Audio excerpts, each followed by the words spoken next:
You're listening to a Weeby Geeks Network podcast. The Dining at Disney podcast. The Dining at Disney podcast. Your ultimate source about the wonderful world of dining at the Disneyland and Walt Disney World resorts. If you are what you eat, then I only want to eat the good stuff. Kristen Hoetzel and Jay Brattain are your guides on this culinary adventure. We'll prepare and serve with flair a culinary cabaret. Join them as they discuss the latest food news, expert tips, recommendations, and trip planning advice related to Disney food and dining, from quick service to fine dining. You will discover all the best restaurants and food as they hungrily explore the Disney parks. It brings folks together from all walks of life. The Dining at Disney podcast. And now, your host, Kristen Hoetzel and Jay Brattain.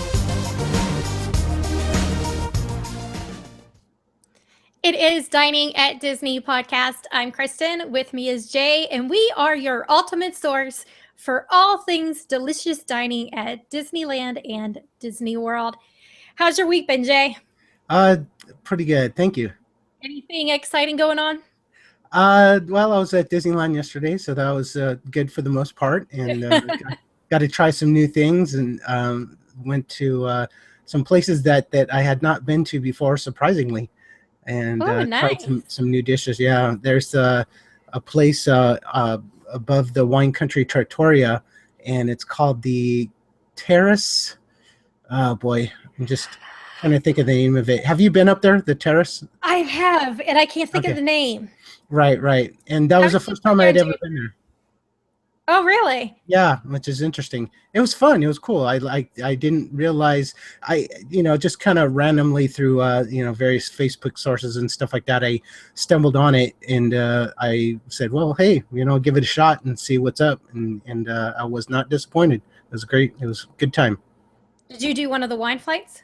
No, I'm not into wine so much. I'm more into beer, so I just got a couple beers, and my wife and I had a family friend, and she got a beer as well. She does like wine to a certain extent, but I think that she felt a little intimidated, and she just didn't want a whole wine flight. She just kind of wanted one beer and call it good. Yeah, I did the wine flight last time, and it's a small pour, like 2 ounces or 1.5 ounces, something like that, of each of them. And I did it because they're all, part of the Disney family of wines. Right, so exactly. Yeah, I thought that was really cool. Amazing. Yeah, it is amazing. I took pictures of all, the entire menu. That's how fascinated I was with it. Yeah, one of my favorites, I can't remember the name of it, but I know it was a Laster wine. So okay. I took pictures of the menu. I have it somewhere. So, well, I guess we can go ahead and get started with our appetizers. We do have quite a bit of news. We also are going to be talking Father's Day and what would you do with your father food-wise. And, of course, we got our tips at the end. So let's get started and dig right on into some appetizers, Jay. All right. So earlier this month, Bengal Barbecue actually celebrated its 25th anniversary at Disneyland. And I thought that was really cool. I wrote an article on the diningatdisney.com website. It's called Bengal Barbecue Marks a Quarter of a Century at Disneyland. And I kind of broke down the history of Bengal Barbecue, what it used to be previously, and what the significance is as far as the Disneyland, the entire life of Disneyland, and its contributions over the years. And the place had previously been known as Sunkist, I presume. They were sponsored by Sunkist, which I'm not sure why they decided to withdraw their sponsorship, but whatever. Stouffer's used to sponsor, and Monsanto used to be a sponsor, so who knows? I mean, the evolution of corporate sponsorship sort of changes all the time at Disneyland. But as Sunkist, I presume, one of the interesting things I noticed that they had was a drink called the Jungle Julep. And that was a concoction of fresh squeezed orange juice, lemonade, and orange juice, lemonade, and guava nectar, as well as grenadine. So I think they should bring that back. It sounds really cool. I think they should bring it over to DCA. They could add a little bit of rum to it.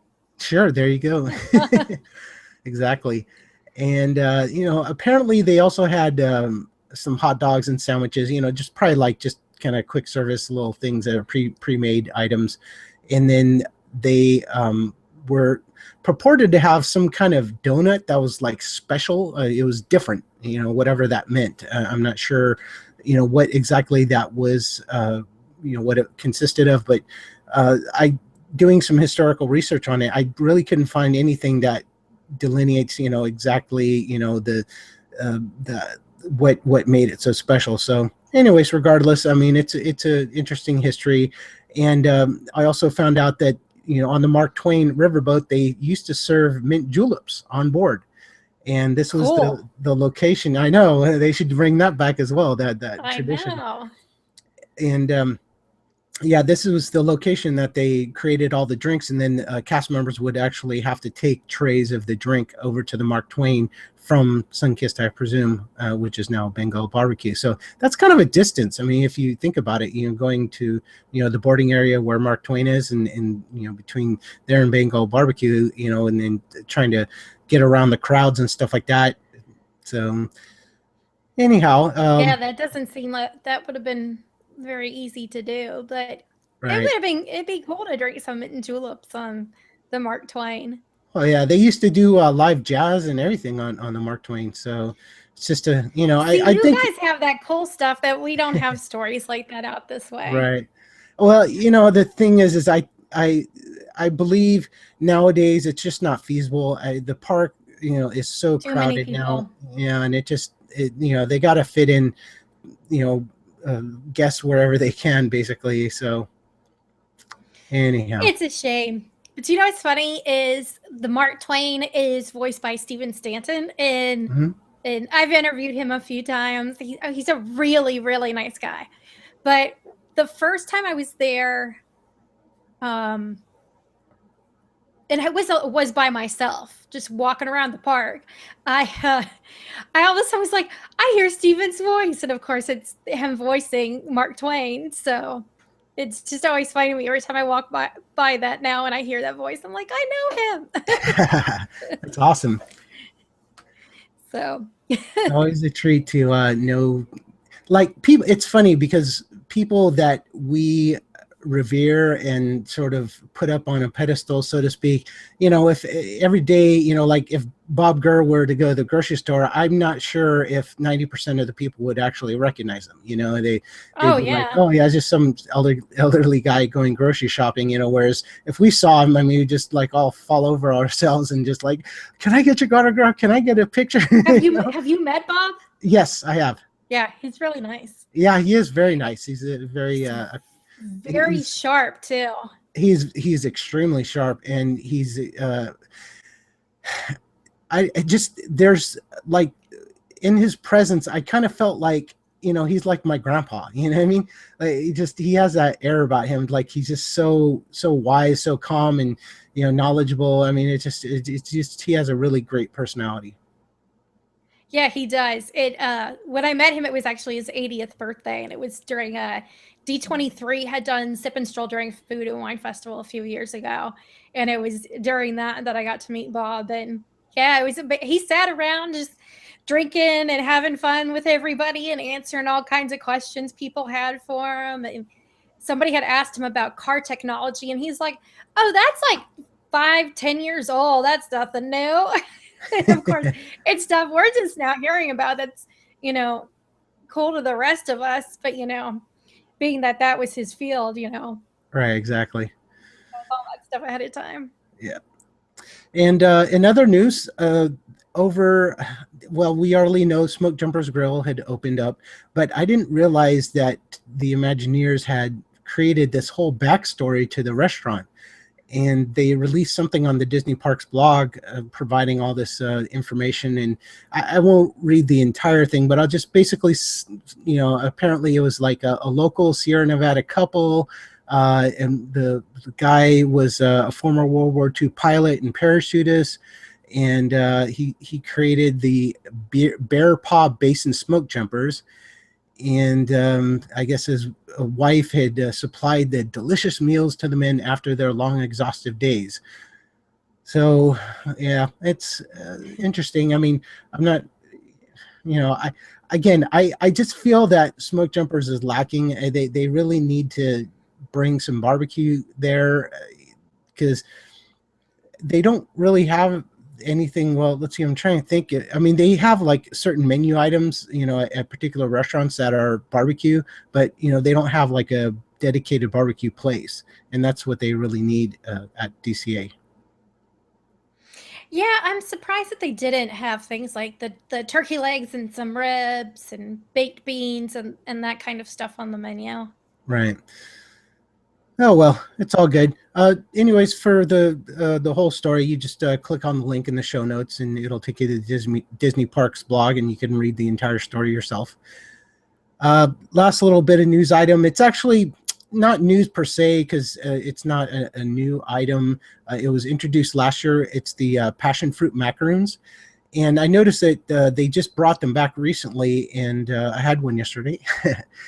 And it's over at the Jolly Holiday Bakery Cafe, and you can read about the entire story when it was first introduced last year, and then I also posted a picture of what it looks like now. Was it good? It's good, but like the passion fruit is present, but really it's more nuanced than than I would have liked it to have been. I want that really pronounced passion fruit flavor. When I have the raspberry macaroon, because it has fresh raspberries in there, you can actually taste that deep raspberry flavor, whereas the passion fruit, you can tell they added it to the center cream, but really it's not, there isn't like slices of passion fruit in there, which I mean, it is an expensive fruit, but regardless, I think it would help it a lot. And just like the other macaroons, I mean, it's pretty sugary. So if you get amped up or whatever, it's definitely a good treat to get. Yeah, definitely don't want to give that to the kids late at night. Right. So that's about it. Not a whole heck of a lot. They dropped all those bombs on us earlier for the 60th anniversary, but it slowed down just a tad at Disneyland. But I know you guys over at Disney World have got a whole bunch of things going on, right? Oh yes, it's interesting because for a couple weeks it was very slow on the food news front, at least for Disney World, and so recently when I was on a podcast and we were talking about food news, it was like I have none. There's nothing to talk about. So, but I do have plenty today. And one of them is Mickey's Backyard Barbecue, which is located over at Fort Wilderness Resort and Campgrounds. They only operate seasonally because it's outside and picnic style. The characters come out. You've got like Mickey, Minnie, Goofy, Chip and Dale. So you've got characters like that will come out. They dance. There's a live band there as well. So it's a lot of fun, but it's also really hard to get into during the summer months because, again, only 2 days a week. Well, this year they've added more days. So now reservations can be made for Tuesday, Thursday, Friday, and Saturday. So it's definitely, if you're wanting to meet the characters and be able to do more than get like an autograph and a picture with them, this is cool because they come out on the dance floor and you can get to dance with them. So how does the food compare? I mean, I don't know if you've been to this event or not, but I'm just wondering like how it compares to like the Hoop-de-Doo musical review or whatever. I've been to Hoop-de-Doo, and Hoop-de-Doo seems very similar to gosh, I just forgot the name of it. Big Thunder Ranch Barbecue? Yes. Okay. Very similar style food, but I love Hoop-de-Doo.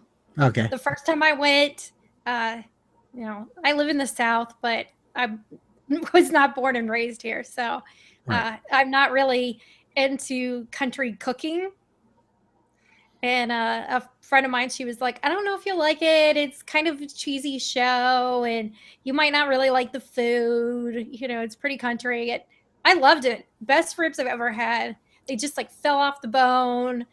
the barbecue baked beans there is really good. So, but Cool. So they just have like chicken and ribs, that kind of thing, same as Big Thunder. Yeah, yeah. They just don't like you guys have sausage. We don't have sausage. Okay. All right. So cool.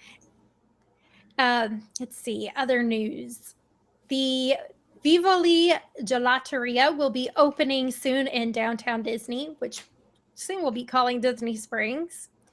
I'm really looking forward to this. It's based out of Florence. That's where they currently have their location.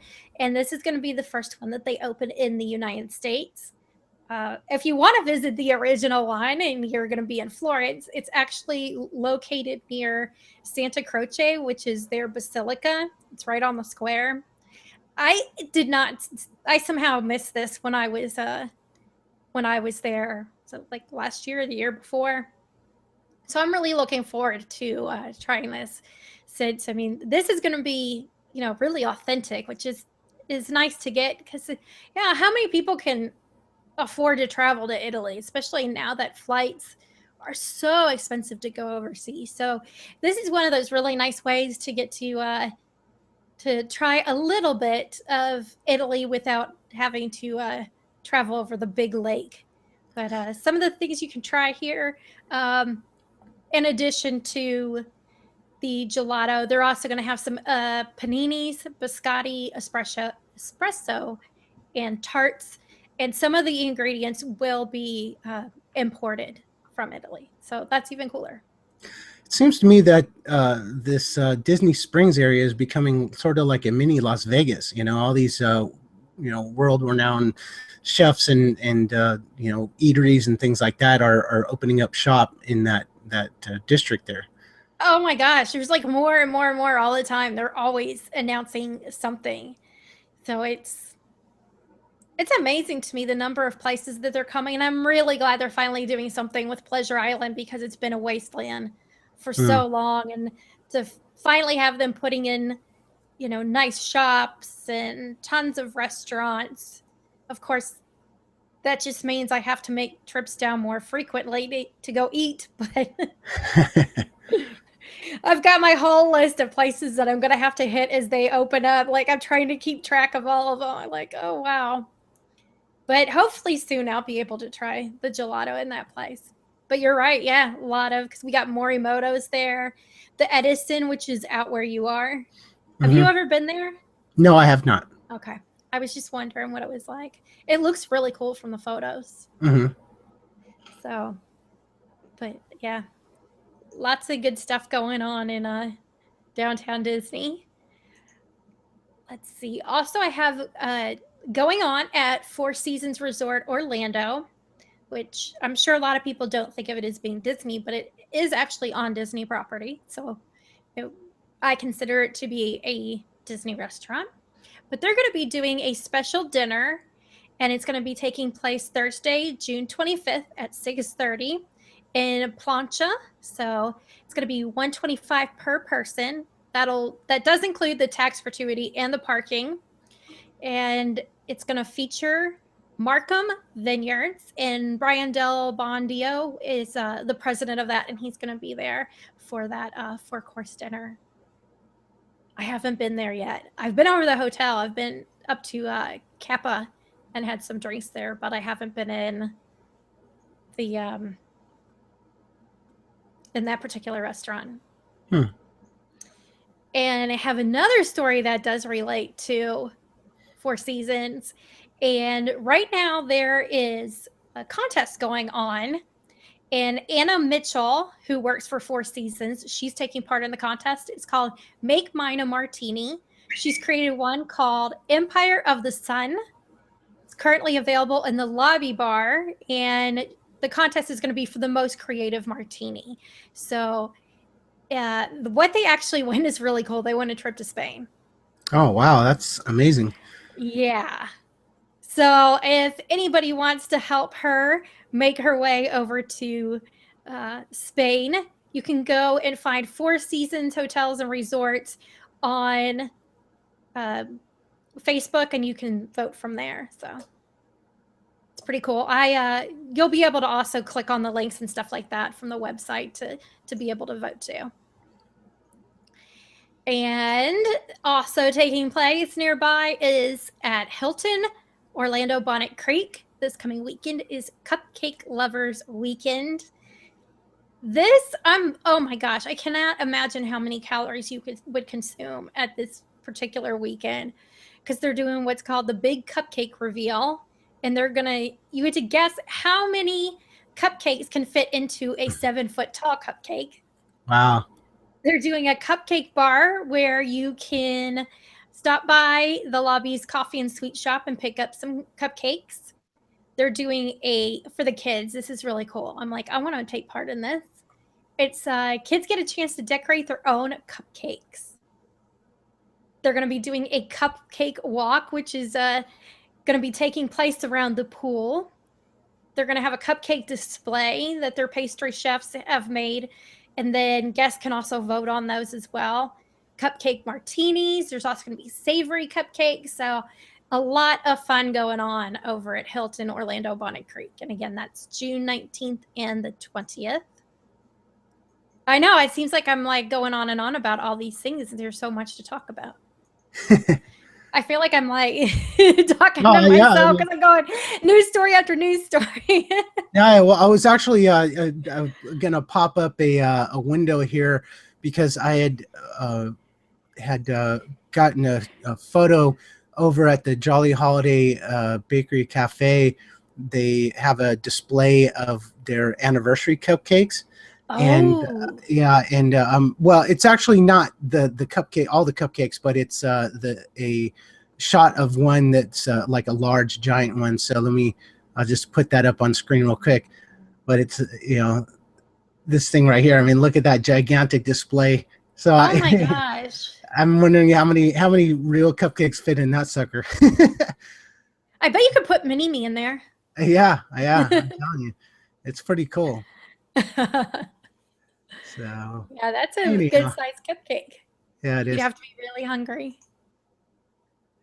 I do have more sweet talk over in Animal Kingdom. Zuri's sweet shop is going to be opening soon. Actually, it just opened this week. So, but it's in the Harambe Market location, which is a new place. It's got like these little shops and places to stop and get food and stuff like that, which I had talked about this, I think it was about a month ago, but they added a sweet shop to it, and there's more than 80 items, both sweet and savory treats there. And they're all inspired by like the smells and sounds and tastes of Africa. One of the sections they have in the shop is the Lion King, and everything is themed around that. So you can get like a Simba's paw shaped lollipop, animal crackers. There's Rice Krispie treats that they're going to have, as well as Mickey in their Mickey section. My favorite thing or at least I think this is going to be my favorite thing. It's what I'm most looking forward to, is the area that's going to have the savory stuff. So they've got some spice rubs. There's going to be some gourmet cocoa sets, as well as flame tree barbecue sauce. And I'm wondering, it says it's sweet and spicy. So I'm wondering if it's going to be as spicy as the one that they have in the park, because you can see the little chili seeds in it. And for a while they had taken it away. And I was not very happy about that at all. So I was glad when they brought it back, because I would just go over there and get onion rings and then dip them in that barbecue sauce. It's so good. Sounds good. And one last thing that I know is the African spice popcorn. And according to the merchandise communications manager for Disney Parks, Stephen Miller, he said it has a little bit of a hint of cardamom to it. So I think that'll be interesting to try.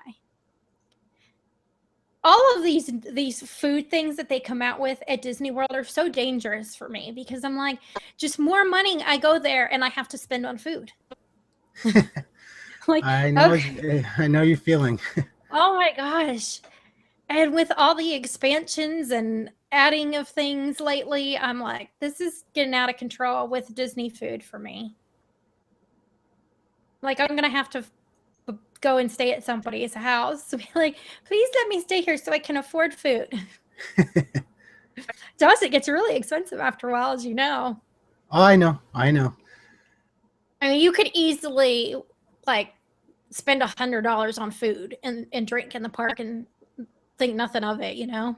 Oh yeah, exactly. I have no problems with that whatsoever, especially, you know, at some of the higher end restaurants, you know, Carthay Circle Lounge, you know, the appetizers add up real quick, you know, because I mean, they're not huge plates, so you got to get 2-3 of them, you know, when they're anywhere from $15 to $20, and then you buy some beer along with it, and all of a sudden, you know, your check gets up into, you know, to the triple digit range, you know. So oh yeah, easy. Okay, last story that I have is, and this is like brand new, Taste Track. It just opened at Epcot, and it's located near Test Track in Future World. They have specialty grilled cheese sandwiches. Jay, you have to tell me which one of these you think sounds the most interesting. They have Gruyere and Applewood smoked bacon, a Fontina and tomato basil, and then there is a Canadian cheddar cheese and apples on cinnamon raisin bread. you know, they all sound really good. I really like the interplay between salty and sweet, so I'd probably have to go with the first one, which is the Gruyere and Applewood smoked bacon. That one just kind of, you got that salty, sweet. You know, the Gruyere is like one of the, a little bit on the sweet side, you know, and you know, got the creaminess, and then you got the salt from the bacon, and you know, that smoke and everything. So that would probably be my vote. That's exactly what I mentioned in the article. I said that's the one I can't wait to try. That's the first one I'm gonna get. Yeah, the cheddar cheese and apples though sounds pretty good as well. It just, I'm not a I mean, I like raisins and I like cinnamon, you know, but I don't know. Cinnamon raisin bread isn't really my first choice when it comes to bread. I don't know. It just maybe because the raisins sort of, you know, the texture sort of interferes with the pastry itself. I don't know. But regardless, I mean, you know, it's still, I mean, it's nice that they're, you know, kind of being a little daring with these grilled cheese sandwiches. I'm just hoping they keep them, because often at Disney World, they'll try something like this, and then, you know, a few months later, you go back and it's hot dogs, you know, Right. chicken tenders. So I'm hoping they keep this. The one nice thing that I like about this is it comes with either a soup or a side salad. So you're not just getting a sandwich. And I think this is really cool for adults who, you know, grew up, and to them comfort food is a grilled cheese sandwich with a bowl of tomato soup. You know, Right. This is kind of like a kicked up version of that. Now, for kids, they do have just the traditional grilled cheese sandwich. So That's good. yeah, because, you know, I was not a picky kid, but I had a lot of friends who were. I would almost try anything, because I remember when I was maybe like 7 years old, and I grew up in Ohio, so, you know, you don't have a whole lot of, you know, Mexican restaurants or anything like that up there. And I remember seeing a Taco Bell and going, I want to go eat there. My mom was like, I don't think you're gonna like it. Went to Taco Bell, loved it. I was more food's one of my favorites. So yeah, so, you know, I'm kind of on the opposite end. I grew up sort of a picky eater. I didn't like tomatoes. I didn't like black pepper. I didn't like a lot of things. And then over the years, I just sort of developed, you know, a more sophisticated palate. And I'm not sure what the change was, but I was just like, you know what, I want to try something, you know, new, and you know, give this a shot and give that a shot. And you know, there's certain things I still don't like, and whatever. I don't like bell peppers. You know, I don't like them cooked. I don't like them raw. I just don't. But you know, the weird thing is, I love jalapenos. I love serrano peppers. I love, you know, all these other chili peppers. But when it comes to bell peppers, I don't know. It's just something about it. I mean, it doesn't matter if it's red, yellow, green. You know, regardless, it's just something that doesn't appeal to me. So whatever. I like them. I like stuffed green peppers. Okay. Have you had stuffed green peppers, right? I tried it. I didn't like it. It's just because it's the bell pepper flavor.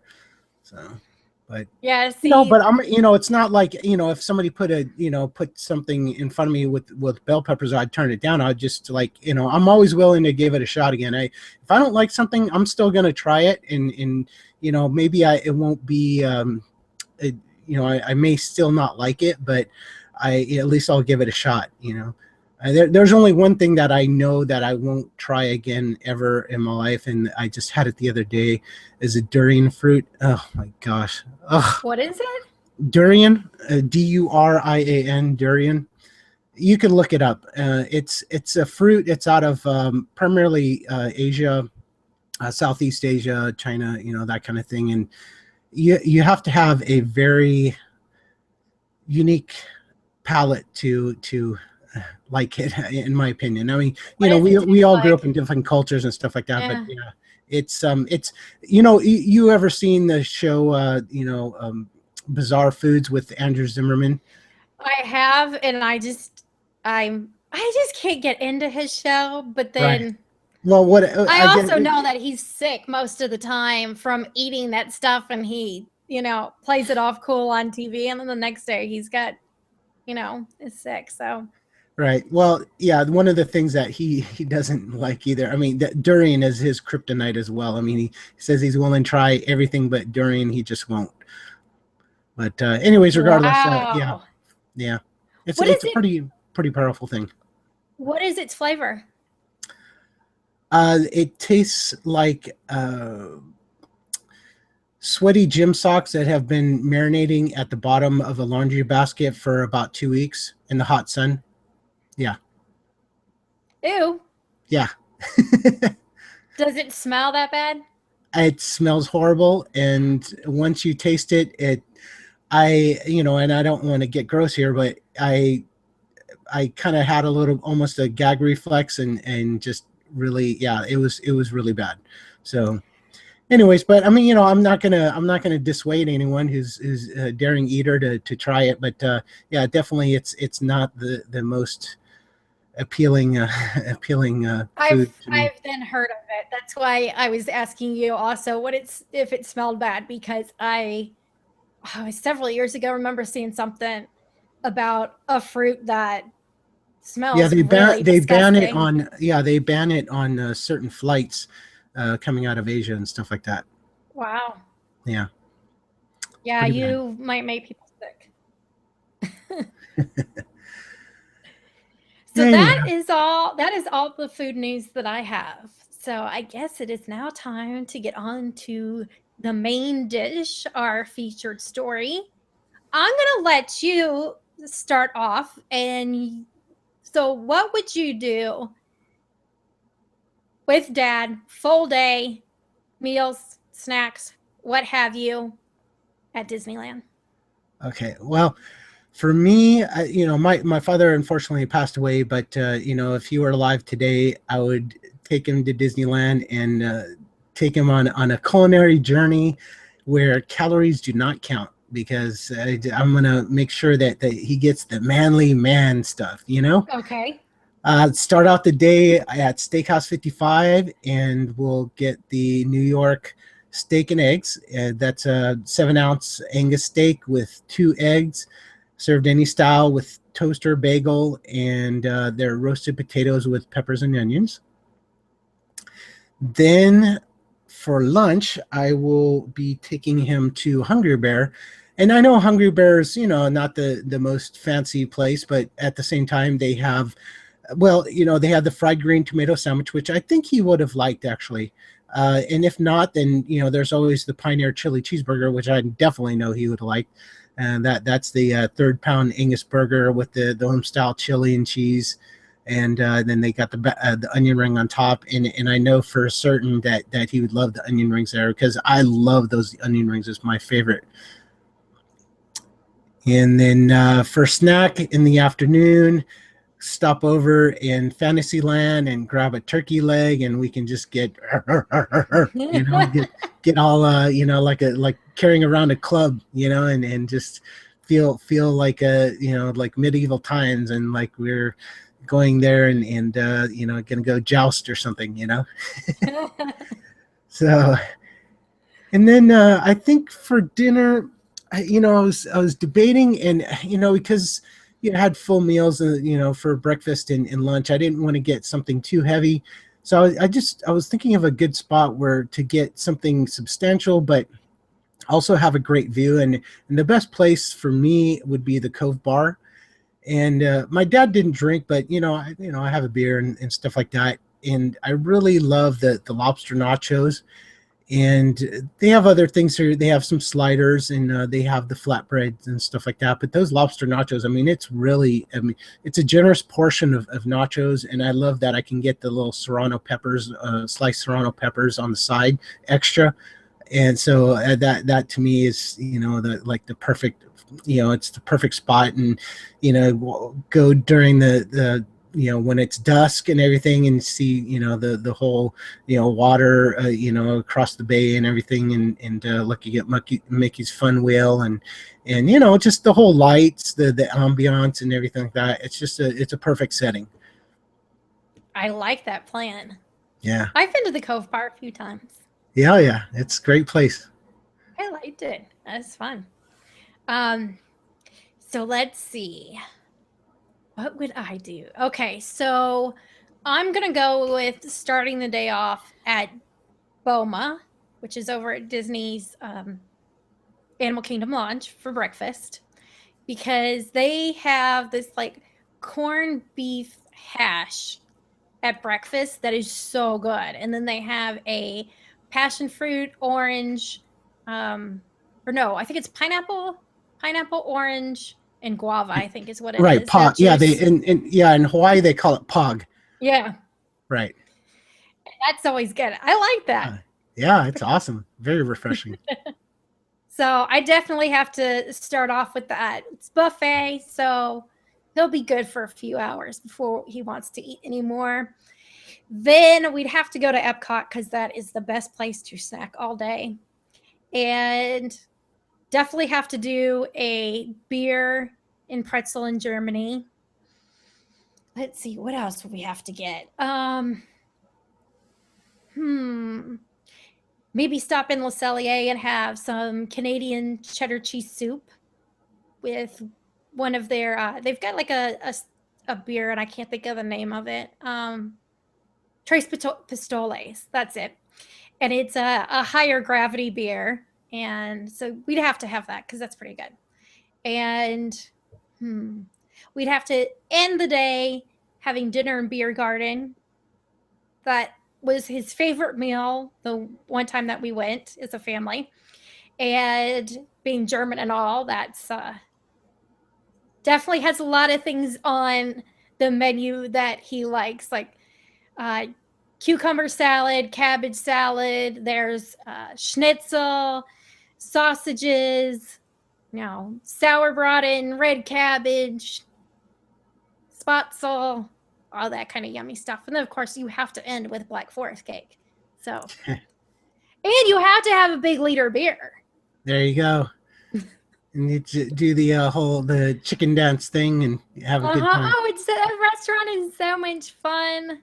Love that place. Oh yeah, October is my favorite time of the year. It's the perfect month for everything, and I love Oktoberfest food and the whole celebration thing and everything. So there's a guy who wheels out a tray of bells, and you just see him go like this with all these bells. He's like crazy how fast he moves and plays these little bells. Yeah, that is actually one of the places we ate when we went to Disney World, and I really enjoyed that. That was great fun. Recently, I was talking about that with some friends. They're like, "Oh yeah, we're all about just any place we can get a lot of food. We're more about quantity than quality." I'm like, "Yeah, but Beer Garden, you have quality there too. It's not like you're just getting to eat a lot." Yeah, right. It's one of my favorite restaurants. I've probably been there maybe six times. It's probably my second most dined at restaurant, because I think I've gone to Raglan Road about 15 times now. I never miss Raglan Road. It's awful. So that would be my my plan. That's awesome. Sounds like a great time. I especially like the beer garden. That's right up my alley. See, my dad drinks, so beer, Yeah. he doesn't overdrink, but my dad, again, German, grew up having, his parents having like a drink at night or whatever. So my dad has like, for as long as I can remember, my dad's always had like 1 or 2 drinks of whatever at night and do that while reading the paper, watching TV. And it's, you know, social thing like it is in many other countries of being more laid back and part of a meal rather than the, hey, let's go to a bar and see how many drinks we can shoot, Right, exactly. Cool. Well, happy Father's Day, everyone, and I hope you all have a great time and great day with your father. And Kristen, I wish you as well. Thank you. You know what? Well, I think you guys should write into us. Tell us what if you're a man, tell us what your perfect day would be for Father's Day, whether it be, just you and your kids or you and your kids and your wife. What would be your dream foodie day at either Disney World or Disneyland? So I would like to hear that. Yeah, me too. I'm sure there's some good ones that people are going to come up with. Oh, yeah, for sure. And those can be emailed at podcast@diningatdisney.com. I have to make sure I put that out there. Okay, on to our dessert. And what is your dining tip for Disneyland? I have a dining tip for the people who love sweets.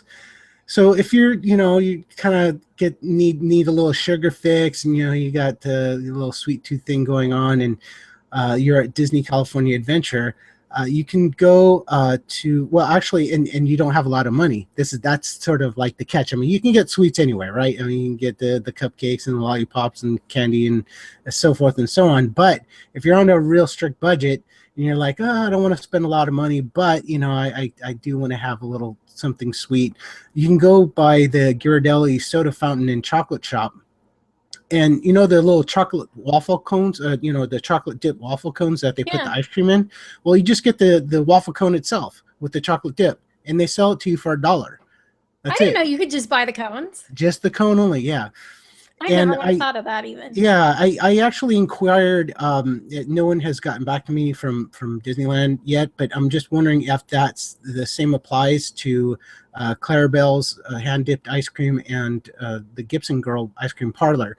But, the thing about Gibson Girl is like the lines are always just horrendous. So, I mean, if you're going to wait in line, you might as well wait in line for ice cream. You're not going to sit there and, spend 20, 30 minutes in line just for a cone. But so the bonus, though, also at Ghirardelli, the fact that when you go into their shop, they give you a free sample of chocolate.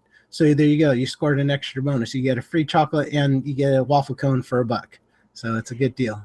Now, see, that's what I like about the location of your Ghirardelli, because at Disney World, it's over in downtown Disney. So you can't, go, I'm going to walk in and get a piece of chocolate, and I'm going to come back later today and get another piece of chocolate. And then I'll come back another time later, Right. Because you could do it. You could come back like every hour and just go through the line. Oh, yeah, exactly. Same with the bakery. You can go through the bakery over and over again and get a piece of bread. Right. But, yeah, we can't do that. I did do that one of the times I was there. I think I went in like 3 times in one day. They had the little caramel ones. Yeah. Those are so good. Those are one of my favorites. So my tip for Disney World is going to be to make sure that you check the dress code before you head to the restaurant, because some of the restaurants do have dress codes. For example, the signature dining restaurant. So Flying Fish over at Disney Boardwalk or Jico over at the Animal Kingdom Lodge. Those restaurants have a business casual attire, and they have been known to not allow guests in who do not abide by the dress code. One time I was over at Flying Fish and a guy walked in and he had like a white sleeveless shirt on, and shorts, and they told him he had to put a dress shirt on. And they have in like a closet somewhere white men's shirts that they made him put on, and they actually had him button it in order to be able to dine there, because it's, you know, their dress code. So at least they had something there to tell him, here you go, put this on. These are your options. You either wear it and you dine here, or you don't wear it and you don't dine here. So Right. Well, I know do like that though, because when I'm going out to eat and I'm spending, you know, $40 on an entree, I really don't want somebody in like cut off shorts and a tank sitting next to me, you know? Hey, over here at Disneyland Resort, we don't have any dress code. What are you talking about? Wait, seriously? None of your like Napa Steakhouse Rose? 65, Napa Rose. Nope, it doesn't matter. You short shirts, flip flops, whatever. It doesn't. You know, you just walk in and you get served just the same as if you're wearing a suit and tie. So. Wow. But, now see, Victoria and Albert's has a dress code. I You was must actually wear- going to mention that. I my wife and I did eat at Victoria and Albert's, and we had to dress to the nines for that place. Uh-huh. It was fun though. Considering the price of that per person Sure. is pricey, you really don't want somebody, you know, sitting next to you that, you know, doesn't want to dress nice. See, I like to get now. See, in the parks, it's the dress codes for signature dining doesn't apply. It's just at the either downtown Disney or the resort hotels, because they know you're in the park. You're in there wearing like a tank top and shorts and some flip flops, and you've been sweating all day, and you know you don't want to have to go and like go back to your hotel and change in order to go to Hollywood Brown Derby. So in those places there is no dress code, so you just have to park dress code. Yeah. But I do have all of that as far as the dress codes and what places and all that stuff. You can find that underneath our Disney dining facts section. There's a place that says Disney dining dress code, and you can just find it there. Cool. Do you have anything else for today? No, it's getting to be summer, so it's getting warmer out there, and I'm sure we'll have some episode, maybe next episode or two, we'll maybe talk about some summer treats and things, and give our listeners some tips on, you know, some of the best treats and eats to enjoy during the hot months. That sounds like a plan to me.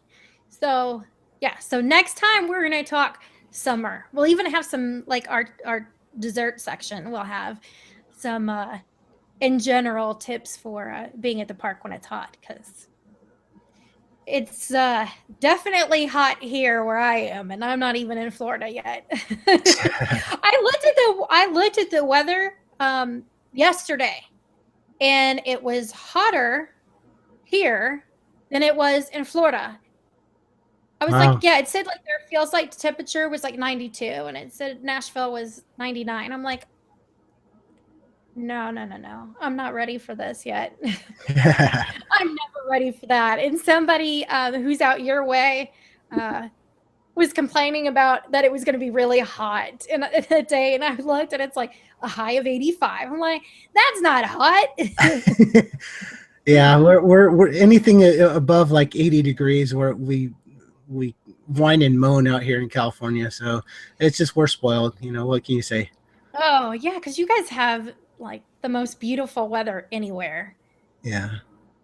Like San Diego, I don't think there's a place in the world that has more perfect weather than San Diego. I mean, There you it's so pretty much the same all year long. Whereas we're about to hit 100 in a day or two here. So, oh, well, I guess that's what I get for living in Tennessee. At least Nashville, I should say.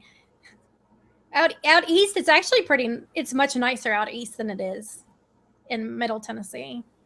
Right. Well, they got the ocean, right? And that kind of tempers. They have the mountains. Oh, in Florida? No, I'm talking about Tennessee, East Tennessee. Oh yeah, that's what I'm saying. Is like the ocean though is kind of acts as sort of a heat sink, is for during the summer. I mean, Orlando still gets hot. I mean, don't get me wrong, but at least it's in closer proximity to the ocean. The water, yeah. Right. So that's what I was trying to explain to somebody who was a cast member and had been to East Tennessee, and they're like, "Oh, but the weather's so nice out in Gatlinburg," and I'm like, "No, it's not the same. That's the mountains. I'm in a valley, and so it just gets hot and humid." And the past couple of years that I've been in Florida, have taken a vacation in the summer, they have actually been cooler than it's been at home. Because everything just kind of sits here, and like you said, the breeze, they have a breeze there. Here, there's nothing. It's completely still. You would have to, you could blow on a leaf to make it move, but nothing moves. It's just gross. So all summer long, we almost always have those little warnings, and I'm sure you guys get them because of LA with the smog and that stuff. Don't you have like those air breathing? Oh yeah, warnings the about smog being warnings, outside? right? Yeah, they every morning. Air quality. Yeah, during the weather reports, they always have an air quality report as well, which kind of sucks, but whatever.